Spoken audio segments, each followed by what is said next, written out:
యుద్ధము. అయినో కొన్నిసార్లు మనం అనలేం, ఎందుకంటే బాధలు అట్లాంటి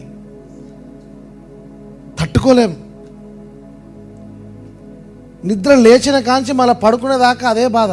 ఒక్కోసారి రాత్రిపూట ఒకలాంటి కలలు అనలేం మనం. ఇజ్రాయెల్ ప్రజలు కూడా అనలేకపోయినరు. 400 సంవత్సరాల బానిసత్వం నుండి బయటకు వచ్చి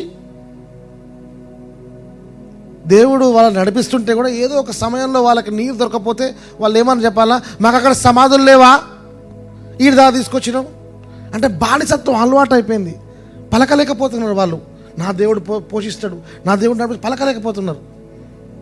మన జీవితంలో కూడా ఎన్నో రోజులు సమస్య ఉండొచ్చు, సంవత్సరాలకు సమస్య ఉండొచ్చు. అనలేం. యుద్ధము యెహోవాది అనాలంటే అనుభూతి అవుతుంది, బట్ అది గుండెలోంచి రాదు ఒక్కొక్కసారి.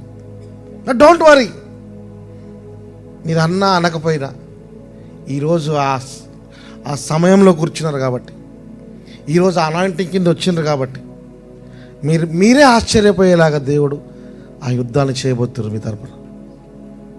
Never leave it my church, never leave it. Just be in his presence, be in his presence.